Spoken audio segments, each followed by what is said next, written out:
तो आइए प्यारे बच्चे, एक नई किताब नया प्रारूप में इसका शुभारंभ करते हैं। तो किताब क्या कह रही है गुरुजी?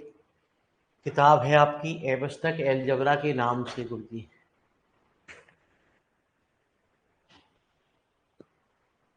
ठीक है जी, अभी नहीं चल रहे, वीडियो आ रही है।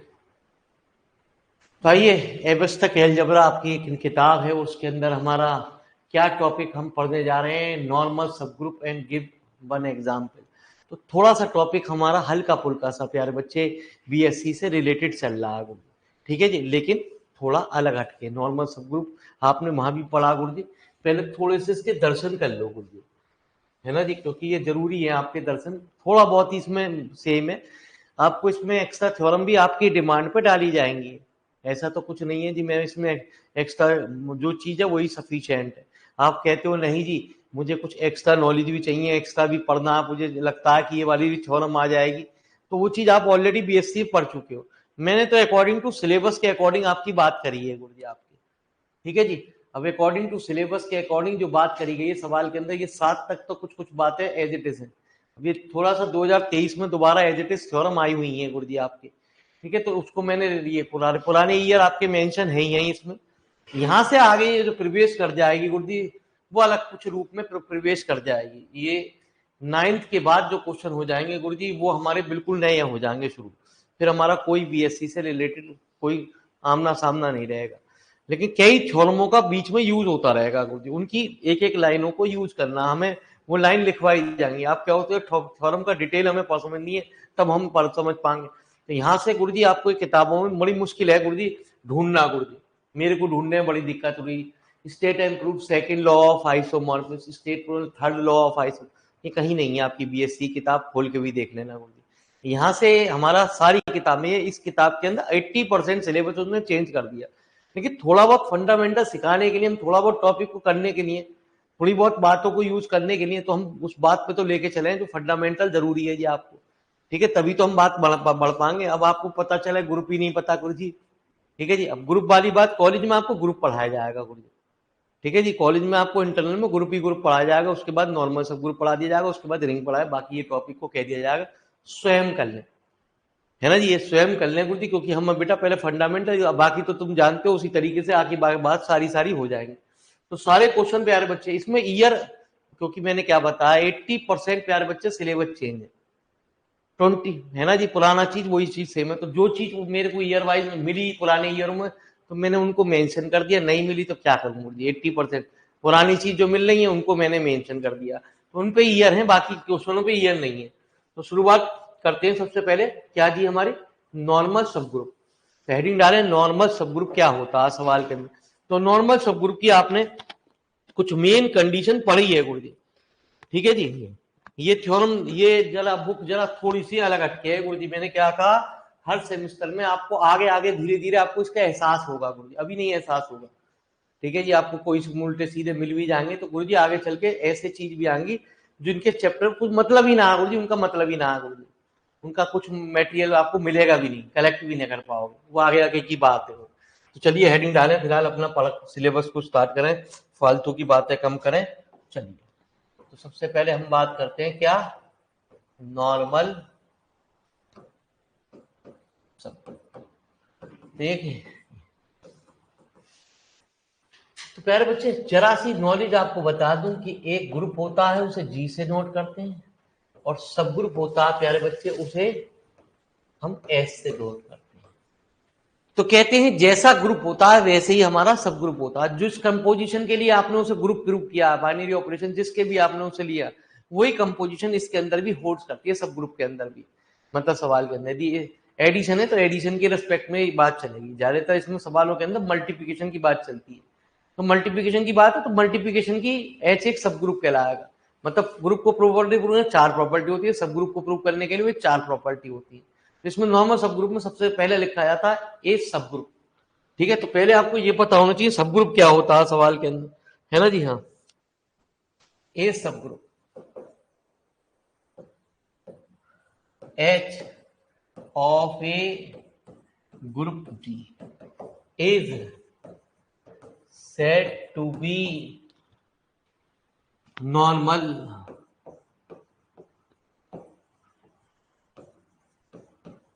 सब group of if for every. इसका तो प्यारे बच्चे तुम 100% मॉडल पेपर, यदि मॉडल पेपर भी आया ना, देख लियो बाबूजी, जो जो किताब में मैंने कोई कोई ओपन कर दिए होंगे, एक भी थ्योरम आपको किताब में मिल जाए मॉडल पेपर में, तसल्ली कर लियो। If for every x belonging to G and h belonging to h, तो देन कहते हैं प्यारे बच्चे, यदि x h x inverse belonging to h हो तो वो एक क्या कहलाता है, नॉर्मल सब ग्रुप कहलाता है। तो प्यारे बच्चे इसकी एक रिजल्ट भी बनाया गया कि नोट में कहा गया कि H is a normal subgroup of if and only if x h x inverse, यदि ऐसा भी हो तो वो भी हमारा क्या कहलाता है, एक नॉर्मल सब ग्रुप कहलाता है। तो ऐसी कह रहा है, इसके लिए एक एग्जाम्पल बताओ, किसी चीज को नॉर्मल सब ग्रुप प्रूव करो, तो इसके लिए बहुत सारी थ्योरमें आपकी बनाई गई, बहुत सारी नॉर्मल सब ग्रुप। तो वो थ्योरम में से कोई भी एक थ्योरम ले सकते हो जी आप यहाँ पे। हम एक थ्योरम के द्वारा किसी चीज को नॉर्मल सब ग्रुप प्रूव करने जा रहे हैं, जिसके अंदर वैसे तो ये मेन कंडीशन होती है, किसी को नॉर्मल सब ग्रुप होना तो एक ही थ्योरम में ये इस रिजल्ट को यूज होता है। बाकी जितनी भी थ्योरम होती है नॉर्मल सब ग्रुप, जहां भी वर्ड यूज होता है गुरुजी, वो इसी रिजल्ट के द्वारा कहा जाता है कि एक एलिमेंट जी के अंदर मानो और एक एलिमेंट स्मॉल एच माना जाता है कैपिटल एच के अंदर, जिसको भी नॉर्मल सब ग्रुप करना है। यदि आपने कहा सवाल के अंदर कि मुझे यूं समझ लो के को एक नॉर्मल सब ग्रुप प्रूव करना, is a normal subgroup of, तो प्यारे बच्चे जो चीज बाद में होती है ना, यूं समझ लो उसके अंदर तो प्यारे बच्चे एक एलिमेंट मानो। यदि हमने जी की जगह ए कह दिया तो ए मानो प्यारे, स्मॉल के कैपिटल के अंदर मानो। यदि हम ये दिखा दें एक्स के एक्स इनवर्स बिलोंगिंग टू के, तो वो एक हमारा नॉर्मल सब ग्रुप कहलाएगा, है ना जी। यदि जो भी हमारा, मैंने कहा ना, जो भी यदि यहाँ पर नॉर्मल सब ग्रुप हुआ, तो मेन बात उसकी डेफिनेशन को समझो कि नॉर्मल सब ग्रुप क्या होता है। यदि मैंने कहा एन एक नॉर्मल सब ग्रुप है, तो एक स्मॉल एन कैपिटल एन के अंदर मानो, और X N X inverse belonging to capital N के अंदर दिखा दो। मैंने यदि यूं कह दिया गुरु सवाल के अंदर, समझो मेरी बात को, मैंने कहा एन एम एक नॉर्मल सब ग्रुप है, ठीक है जी, एक्स बिलोंगिंग टू जी, इसको समझो बस, खाली आपको ये चीज याद नहीं करनी है गुरुजी, ठीक है जी, ना याद होंगी, क्योंकि पुरानी सारी बीएससी की थ्योरमों को याद रखो जो आपने अलग अलग सेमेस्टर में पढ़ी गुरुजी, ठीक है जी, अलग अलग उसमें पढ़ी। X belonging to G, X N M X inverse belonging to कितना, एन एम हो जाए, तो प्यारे बच्चे वो एक नॉर्मल सब ग्रुप हो जाए। जब उसका धीरे धीरे यूज होता रहेगा तो अपने आप खेल समझ में आता रहेगा। फिलहाल तो इस बात को फटाफट नोट करो, एक थ्योरम के द्वारा हम इस नॉर्मल सब ग्रुप को, क्योंकि हमसे कहा गया है डेफिनेशन में, एक एग्जाम्पल के द्वारा इसे समझाइए। तो बहुत सारी थ्योरम आपने नॉर्मल सब ग्रुप की पढ़ी है गुरुजी, उनमें से कोई भी नॉर्मल सब ग्रुप की एक भी थ्योरम, फिलहाल ये फंडामेंटल है, ठीक है जी, ये ऐसी कोई गंदी गंदी बातें आपसे एग्जाम में नहीं आनी गुरुजी। 8-9 क्वेश्चन जो हैं वो शुरू के फंडामेंटल क्वेश्चन है गुरुजी, ठीक है, लेकिन कुछ आए हुए हैं ईयर, तो इसलिए मैंने उनको चीजों को लिख दिया आपके लिए, लेकिन हमें तो मेन बातों पे पहुंचना है गुरुजी।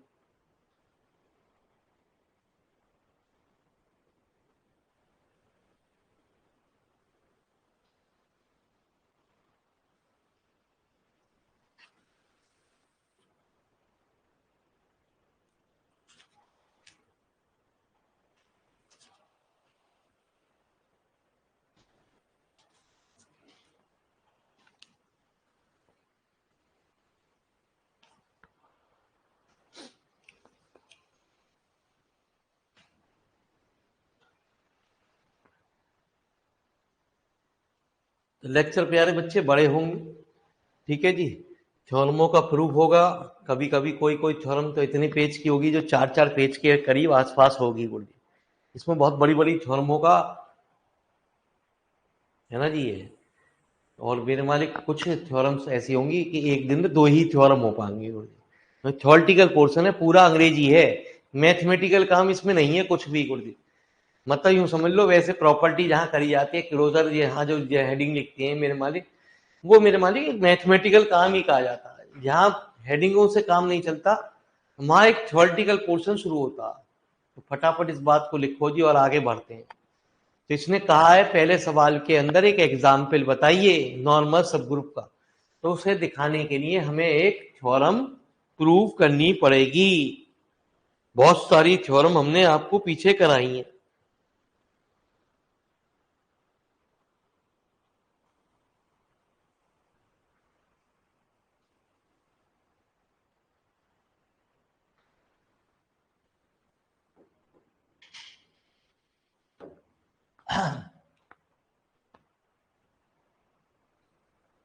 तो चलिए जी आगे बढ़ते हैं गुरु जी, बात को समझते हैं। टेंशन नहीं लेना गुरु जी, टेंशन बड़ी खराब बात है जी। यहाँ लिखा, ये नहीं लिखा, एन एन है ना जी। एक एलिमेंट स्मॉल माना जाता है, जैसा सेट किया जाता है उसके अंदर एक एलिमेंट आपको वैसे ही मानना है। ठीक है, जैसे मैंने के के अंदर कैपिटल के माना, कैपिटल एन के अंदर स्मॉल एन माना, कैपिटल एम के अंदर स्मॉल एम माना, मानने को एच भी मान सकते तो कोई दिक्कत ना। ठीक है जी। तो आइए मेरी बात को जरा समझते हैं। तो एक ये क्या है, इसका एग्जाम्पल। पहले एक क्वेश्चन क्या है, एग्जाम्पल। वैसे ये क्या है, आपकी एक थ्योरम बनाई गई है। क्या बनाएगी, a subgroup H of a group G is normal if and only if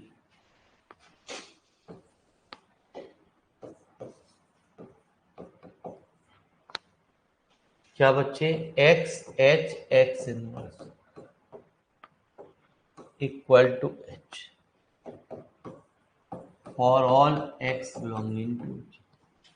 तो मेरी बात को जरा ध्यान से सुनना और समझना जी ये क्या कह रहा है।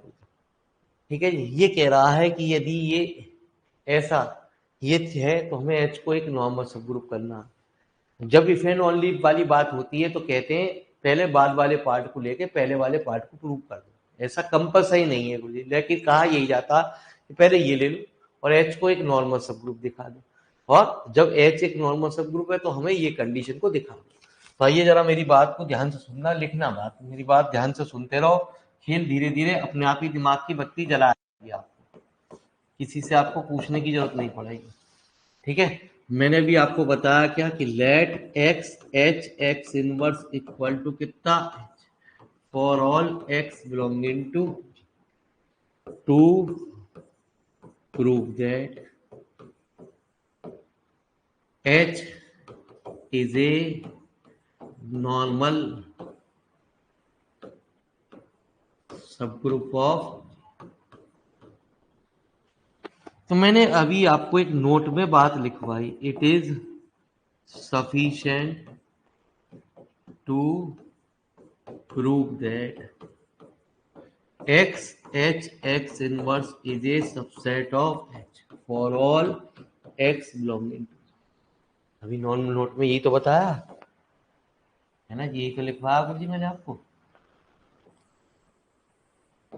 कि h एक नॉर्मल सबग्रुप कब कहलाता है। मेन कंडीशन तो वही है, लेकिन एक थ्योरम के अंदर, इस थ्योरम के अंदर ये यूज करते हैं। यदि एक्स एच एक्स इनवर्स एक सबसेट हो जाए एच का, तो एच एक हमारा क्या कहलाएगा, एक नॉर्मल सबग्रुप कहलाएगा। ठीक है जी। इस सेमेस्टर में भाई 2 ही किताब ऐसी टेंशन कर देती हैं, साथ में आसमान थे, जो प्यारे बच्चे दिल की धड़कनों कमजोर कर देंगे। जब पेपर दे रहे होंगे बालक, तो बस भगवान एक ही दिलवा, भगवान बस इस बार और 2.5 रुपए का प्रसाद मैं 100% चलाऊंगी।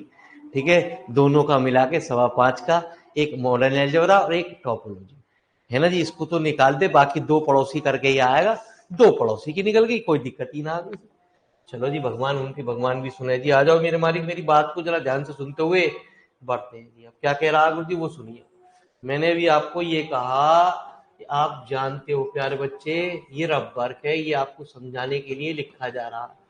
यदि कोई भी सेट बराबर होते हैं तो उसकी कंडीशन, ये से IFFE कहते हैं फेनोलॉजी, कि उसकी कंडीशन है कि ए एक सेट हो बी का, सबसेट हो बी का, और बी एक सबसेट हो किसका, ए का। यदि एलिमेंट को बराबर प्रूव किया जाता, ठीक है, ये किसमें बात चल रही है आपकी, किसमें, सेट में। यदि हम एलिमेंट को बराबर प्रूव करते हैं, ए बराबर कितना, सॉरी स्मॉल ए मान लो, या एम और एन बराबर मान लो भी, ठीक है, उस केस में प्यारे बच्चे एम लेस देन एन और एन लेस देन एन, ऐसा होता है। ठीक है जी, सवाल के मतलब ये है तो 100% इसका तो वजूद है, या ये दोनों हैं तो प्यारे बच्चे इसका वजूद है। हम ये कह सकते हैं 100% ए बी के बराबर होगा। आप ऊपर क्या कह रहे हो गुरु जी, मेरी बात को जरा ध्यान से सुनो। आपने मुझसे कहा कि एक्स एच एक्स इनवर्स किसमें है, एच में, ठीक है, सवाल के अंदर एक्स एच एक्स इनवर्स किसमें, एच में। तो मैंने समझ लो ये ए और ये क्या है, बी है। आपको यदि ए बी के बराबर हो रहा है तो आप सीधे सीधे कह दोगे ये एक दूसरे के सबसेट तो होंगे ही होंगे। हम कह देंगे क्लियरली फ्रॉम इक्वेशन नंबर क्या, x H x inverse is a subset of. तो क्या हुआ गुरुजी, यदि ये सबसेट हो गया गुरुजी तो 100% बात है वो एक नॉर्मल सब ग्रुप होगी। यही तो मैंने लिखा कि नॉर्मल सब ग्रुप के लिए हम क्या प्रूव कर दें, इतना प्रूव कर दें कि हमारा वो एक सबसेट हो जाए, जो कि क्वेश्चन नंबर फर्स्ट से ऑलरेडी प्रूव हो ही रहा। तो 10 H is a normal subgroup of. अब मेरी बात जरा ध्यान सुनना, कन्वर्सली उल्टा दिया। अब हमने कह दिया कि let H is a normal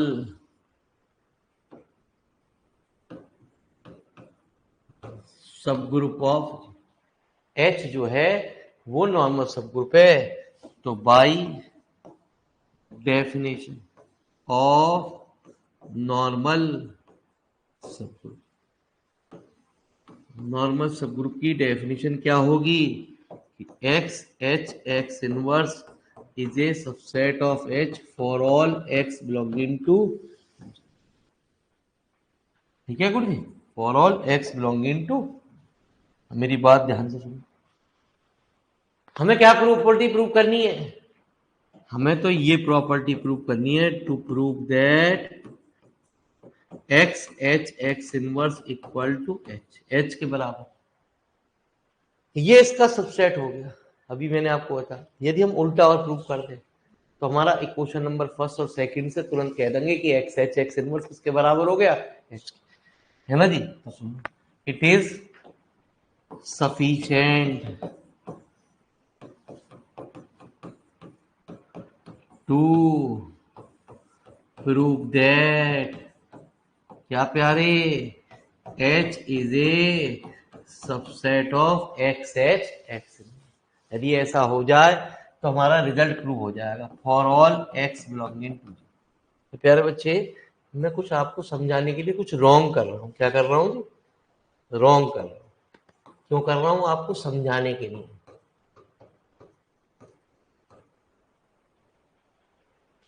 question number second में प्यारे बच्चे एक्स एच एक्स इनवर्स हमारा क्या है, किसी भी चीज को हटाना है, किसी भी चीज को हटाना है तो उसके एलिमेंट की या तो दोनों साइड वो मौजूद हो तो कैंसिलेशन लॉ के द्वारा हटता है ना जी, ये कहती है किताब, या उसके इनवर्स की गुणा कर दो। ठीक है, यदि x को हटाना है तो x जिस साइड में, लेफ्ट में तो लेफ्ट में गुणा कर दो, राइट में तो राइट में। हमें तो प्यारे बच्चे आपको दिख रहा ना, ये h है, h को यहाँ लाना है खाली। तो ये x और x इनवर्स बाहर एक्स्ट्रा लगे हुए हैं, ये ना कि इन्हें मिटा दिया, हट गया जी। अब तो फिर सवाल कुछ और, हमको ही मिटा दो कोई जी, सब कुछ हट गया प्यारे। ठीक है जी, हाँ, फिर क्या दिक्कत है। तो मैंने इसको हटाने के लिए क्या करा, एक्स इनवर्स की गुणा कर दी, इसको हटाना तो जिसके इनवर्स की गुणा करनी है गुरुजी, किसके गुणा करनी है? एक्स इनवर्स के इनवर्स। तो लेफ्ट में तो किसकी गुणा करी आपने? एक्स इनवर्स की। और एच यहाँ किसकी गुणा करी? X inverse inverse. ठीक है गुरुजी, चलो जी। तो प्यारे बच्चे एक्स इनवर्स एक्स कितना एच, और ये कितना हुआ? एक्स इनवर्स, और एक्स इनवर्स का इनवर्स क्या हुआ? एक्स ही हो गया। कितना आ गया? X inverse H x. इस इनवर्स का इनवर्स करोगे प्यारे बच्चे, वो अभी मैं लिखूंगा फेयर में, तो ये ई हो गया, ये भी ई हो गया। मैं तो एक लाइन समझाने के लिए रॉन्ग काम किया। क्या काम गलत काम किया, क्यों किया गुरुजी, उस बात को समझो। ठीक है जी, इसलिए किया गुरुजी कि प्यारे बच्चे हमें तो चाहिए यहाँ एक्स इनवर्स, यहाँ क्या चाहिए? एक्स इन, और यहाँ क्या आ गया आपका? एक्स इनवर्स आ गया। इधर क्या आ गया? एक्स आ गया, जबकि यहाँ क्या चाहिए? X inverse. तो आइए प्यारे बच्चे मेरी बात को सुनते हुए बढ़ते हैं जी। इफ एक्स बिलोंगिंग टू जी, तो प्यारे बच्चे हम जानते हैं यदि कोई एलिमेंट जी के अंदर है तो उसका इनवर्स भी क्या होगा? तो फ्रॉम इक्वेशन नंबर सेकंड से, ठीक है, जहां जहां एक्स, मैंने एक्स को रिप्लेस कर दिया किससे? एक्स इनवर्स से, है ना जी। रिप्लेस कर दिया क्या? एक्स को क्या रिप्लेस कर दिया? एक्स इनवर्स से रिप्लेस कर दिया इक्वेशन नंबर सेकंड में। तो प्यारे बच्चे यहाँ क्या आ गया? X inverse H. अब यहाँ लिख दो गुरुजी, हम जानते हैं ए इनवर्स का इनवर्स क्या होता? ए होता। तो क्या आया? एक्स इंटू कितना? एच। अब इसको हटाना है गुरुजी, तो हटाने के लिए क्या करो? इसमें एक्स इनवर्स की गुणा कर दो, इसमें इसमें एक्स की गुणा कर दो, और इसमें राइट में एक्स इनवर्स की गुणा कर दो। एक्स एच एक्स इनवर्स, तो क्या आया? X x inverse into H into x x, कितना? X x H x. तो कितना प्यारे? E H e x H x, तो क्या हुआ? एच कितना? X H x. ठीक है सवाल के अंदर। अब इक्वेशन नंबर सेकंड और थर्ड से, from equation number second and third we के, सेकंड में ये इसका सबसेट था, और थर्ड में क्या कह दिया? एच एक इसका सबसेट है सवाल के अंदर। तो प्यारे बच्चे क्या हुआ? एक्स एक्स एच इनवर्स बराबर क्या हो गया? एच। तो हैंस एच इज ए, तो कुछ चीज मुझे प्यारे बच्चे एक्स्ट्रा भी करानी पड़ेगी इन थ्योरमों के अलावा भी। ठीक है, कुछ मटेरियल मुझे दिखेगा कि यार इस थ्योरम का यूज हो रहा, तो वो भी आएगी प्यारे बच्चे, है ना जी। कुछ थ्योरम एक्स्ट्रा आपको यदि कहा नहीं सर मुझे डाल दीजिए, तो मैं कोशिश यही रहेगी कि लेक्चर ज्यादा से ज्यादा पढ़ाए जाए गुरु। टाइम कम है गुरु जी, लेक्चर वही गुरु जी, है ना जी। 50 के आसपास तो ये किताब लेगी क्योंकि इसमें आएंगी बड़ी बड़ी थ्योरम।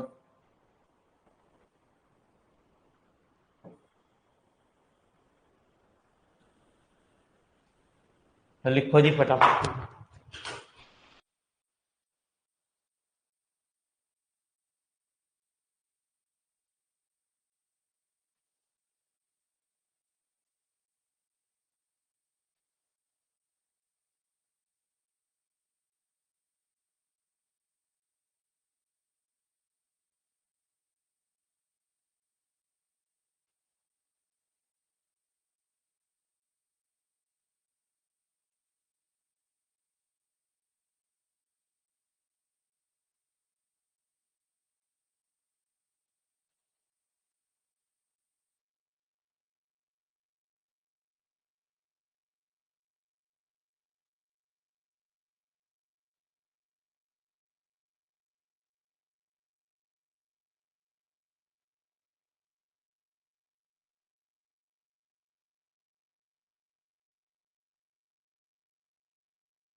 क्या कहा, इस थ्योरम में आप कई सारी थ्योरमों को दे सकते हैं जो भी आपको नॉर्मल सब ग्रुप की है। ये एक फंडामेंटल क्लास है गुरु जी, हमारा फंडामेंटल क्लास को जरूरी है क्योंकि इन चीजों का हमें आगे चल के यूज भी करना है। ठीक है, तो हमें जो चीज का यूज करना है वो चीज हमें आगे वही यही बताए दे रहे हैं। जब हम इस लाइन का यूज करेंगे तो हम आपसे कहेंगे कि हमने पीछे पहले लेक्चर में पढ़ाया था, तो आप कहोगे हाँ वे सही पढ़ाया था गुरु जी आप। ठीक है जी, आइए अब बात आती है simple group and Hamiltonian group. Give one example. तो लिखो जी, सिंपल ग्रुप क्या होता है गुरु जी, उसके बारे में लिखें।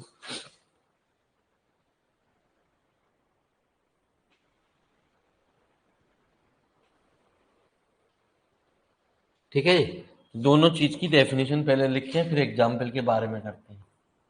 तो हमारी बात आती है पहले सिंपल ग्रुप की।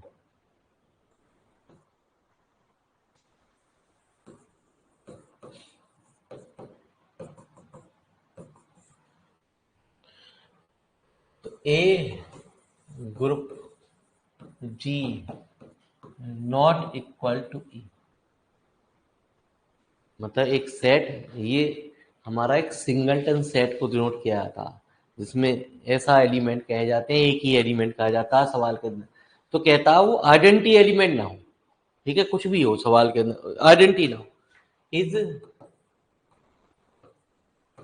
Known as simple group.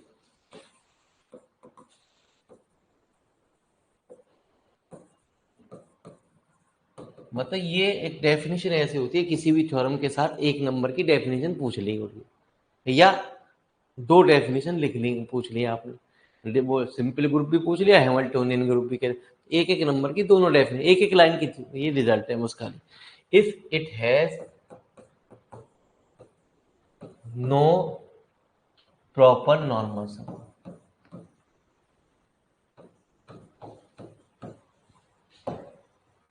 अब नो प्रॉपर दो तरीके के होते हैं, एक इम्प्रॉपर एक, है ना जी, इम्प्रॉपर नो प्रॉपर, है ना जी सवाल के अंदर।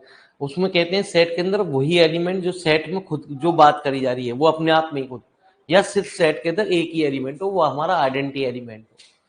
ठीक है जी, तो वो इम्प्रॉपर नॉर्मल सब ग्रुप कहलाता है। ठीक है, सवाल के अंदर तो प्यारे बच्चे इसमें क्या है कि ई को छोड़ते बाकी वो हमारा एक सिंपल ग्रुप कहलाता है, जिसे हम ये भी कहते हैं it has no proper normal subgroup, जो no proper normal subgroup की कंडीशन को सेटिस्फाई। आगे आप बाकी बात आती है क्या, Hamiltonian group.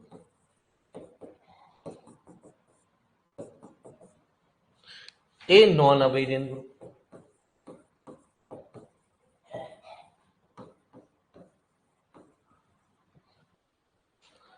Each of whose, ठीक है, मैं आपको लिख भी दूं, ये छोटी सी डेफिनेशन 2003-4 के आसपास पूछी गई है ना जी।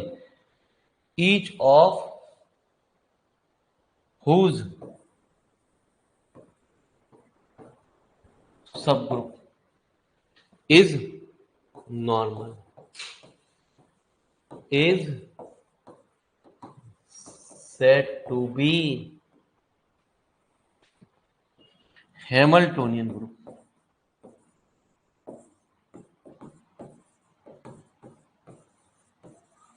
तो पहले ये दोनों चीज डेफिनेशन लिखो, फिर उसके बाद हम इनके कुछ एग्जाम्पल समझते हैं।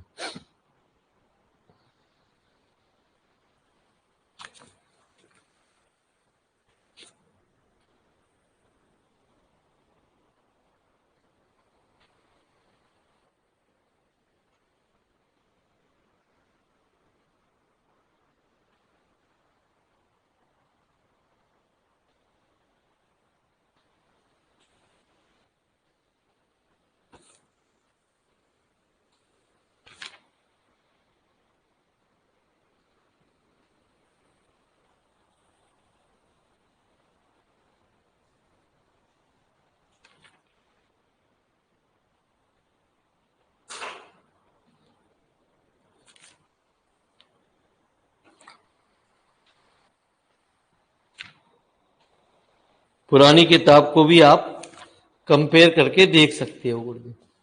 इस पुरानी किताब को वो उसमें ओपन है सारे, उसमें देख सकते हो कि इसमें और इसमें कितना बड़ा जमीन आसमान का अंतर है।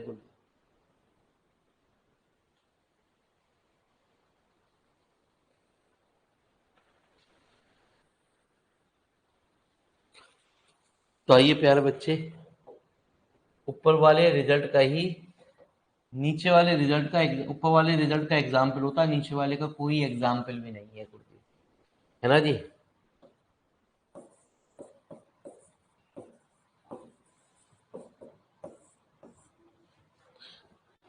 Every group of prime order is cyclic. Group में एक थ्योरम होती है कि every group of prime order is cyclic, ठीक है, वही एक हमारा सिंपल कहलाता है उसका। तो यहाँ थ्योरम का प्रूव करने की कोई जरूरत नहीं है गुरुजी। वो तो मैंने आपको क्या कहा कि उस थ्योरम को मुझे, आपको तो वहां पेपर में क्या देखना, उस थ्योरम का स्टेटमेंट देखना, आपको वहां प्रूव नहीं करनी। मैंने तो एक एज इट चीज दिखाई इसलिए क्योंकि प्यारे बच्चे वहां तो आपको 2 नंबर में आ रहा, तो आपको कोई भी एक थ्योरम जो नॉर्मल सब ग्रुप की बात है ऐसी ऐसी ये, यदि every group of prime order is simple, बस ये लिखना, ये इसका एग्जाम्पल है, बाकी इसमें कुछ नहीं लिखना, क्योंकि ये 2 नंबर, ये जब भी डेफिनेशन आएंगे 2 एक साथ डेफिनेशन आती है गुरुजी, एक एक नंबर पर, उसमें ये एग्जाम्पल भी इंक्लूड कर दिया गुरुजी।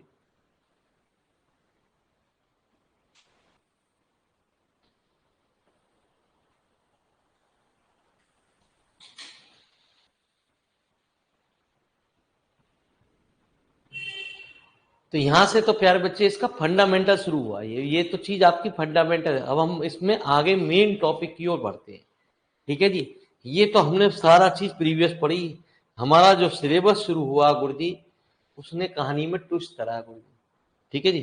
नहीं, यही था दो डेफिनेशन कौन सी थी, होमोमॉर्फिज्म। यहाँ से हमारी कुछ बात आती है होमोमॉर्फिज्म और आइसोमॉर्फिज्म, ठीक है जी। होमोमॉर्फिज्म से हमारा टॉपिक शुरू होता है, क्योंकि सबसे पहले सिलेबस में एक थ्योरम बनाएगी, फंडामेंटल थ्योरम ऑफ होमोमॉर्फिज्म, तो वहां भी वर्ड होमोमॉर्फिज्म, तो होमोमॉर्फिज्म होता क्या, उस बात को समझते हैं। तो लिखो जी, होमोमॉर्फिज्म ऑफ ग्रुप, हेडिंग डालिए फटाफट, होमोमॉर्फिज्म ऑफ ग्रुप।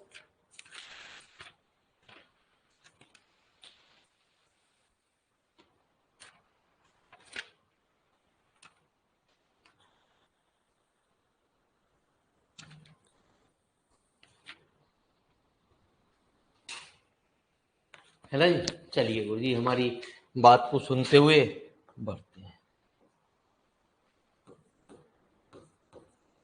होमो,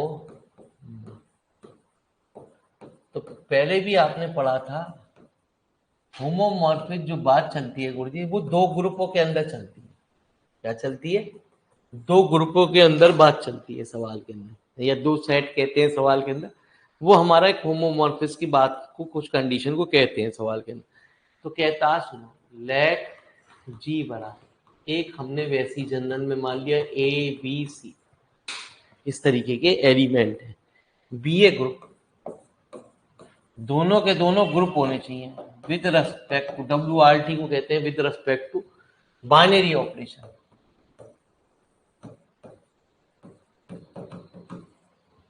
ठीक है जी। ओ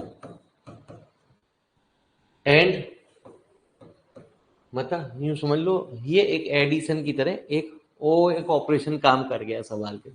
एंड जी डैश, एक जी डैश मानो, a dash b dash c dash, be another group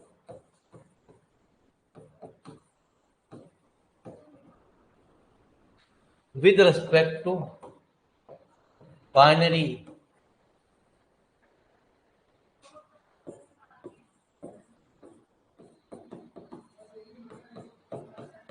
operation star, then a mapping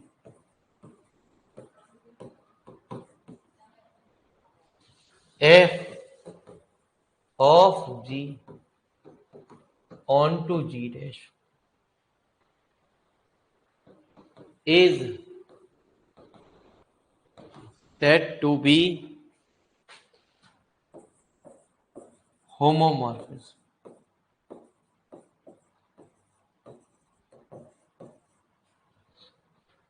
if,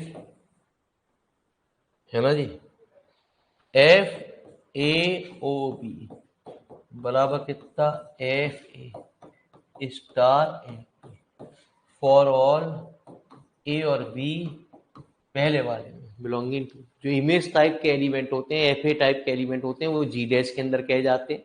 मतलब ये इसके रेस्पेक्ट में जो भी ऑपरेशन था उसके रेस्पेक्ट में ओपन हुआ, तो दूसरे के रेस्पेक्ट में ओपन होने के बाद वो दूसरा ऑपरेशन आ गया सवाल के अंदर। जैसे आप यूं कह दो, ठीक है जी, इसे के भी कह सकते हो गुरुजी आप, कि एडिशन का है, एडिशन का प्यारे बच्चे उसने क्या कर दिया, मल्टीप्लिकेशन के रेस्पेक्ट में हो गया। या आप ये भी कह सकते हो प्यारे कि वो मल्टीप्लिकेशन का था और वो आगे चल के क्या बन गया, ठीक है जी। तो जनरल में इसलिए हम ओ और स्टार की बात को यूज करते हैं। तो फिलहाल इस बात को फटाफट लिखो, होमोमॉर्फिज्म की बात।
धीरे धीरे खेल समझ में अपने आप आएगा गुरुजी, जब रेगुलरिटी के साथ इस क्लास को करोगे तब इसके अंदर आपको कुछ आनंद की अनुमति होगी, ऐसा कहा जाता है गुरुजी।